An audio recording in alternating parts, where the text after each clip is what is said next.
ترمذی کی روایت ہے، بنی اسرائیل میں ایک نوجوان تھا کفل، روزانہ نئی لڑکی اپنے کمرے میں لاتا تھا، شراب اور لڑکی اس کی زندگی تھی۔ ایک رات ایک لڑکی کو لے کر آیا، 60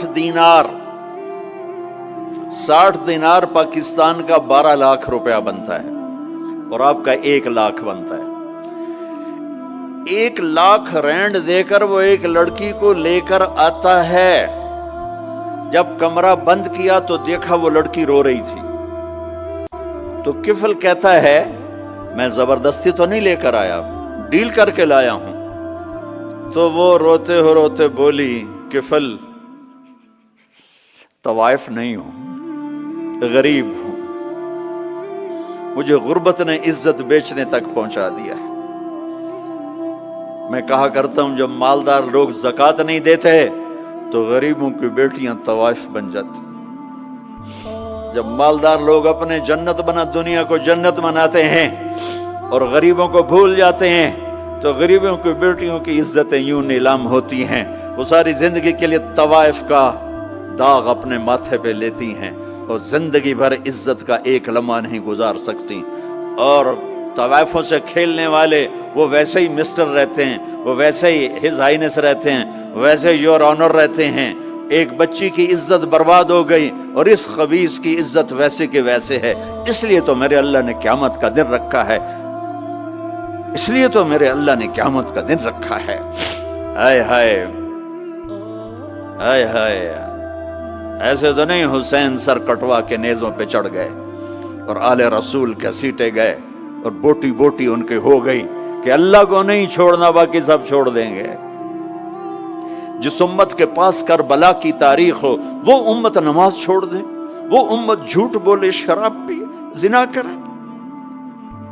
جلا دو اپنی تاریخ کو، جلا دو اپنی کتابوں کو، جلا دو اپنی میراث کو،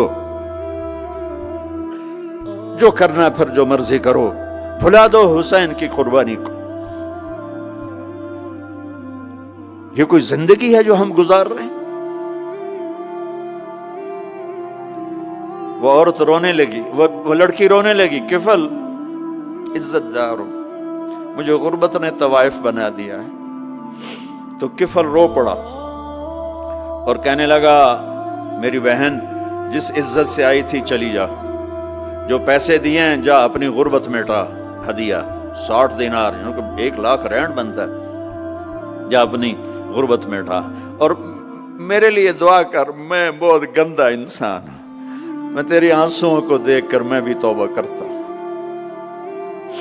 وہ لڑکی گھر پہنچی، پیچھے کفل مر گیا، اس کو نہیں پتا موت آئی کھڑی ہے سر پہ، وہ مر گیا۔ اللہ آخرت سے پردہ نہیں اٹھایا اللہ نے۔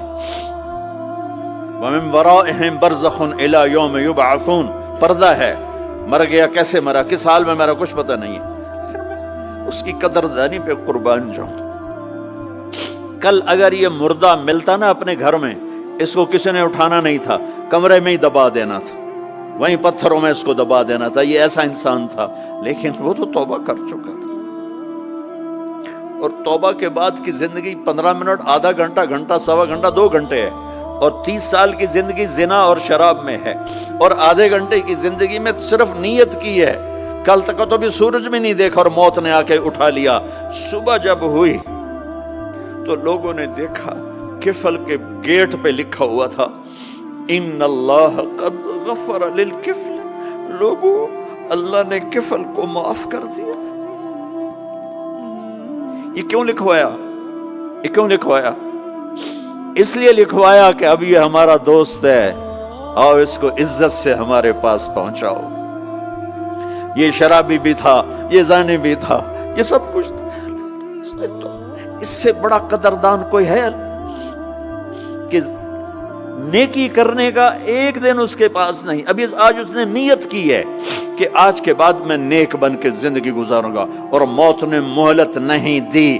خالی نیت پر میرے اللہ نے کیا کر دیا، اتنا بڑا مین گیٹ پہ نورانی سطر سے لکھا ہوا تھا ان اللہ قد غفر للکفل، اللہ نے کفل کو معاف کر دیا۔ یعنی جاؤ اس کو عزت کے ساتھ لے کر آؤ اور میرے دربار میں پہنچاؤ، یہ اللہ ہے۔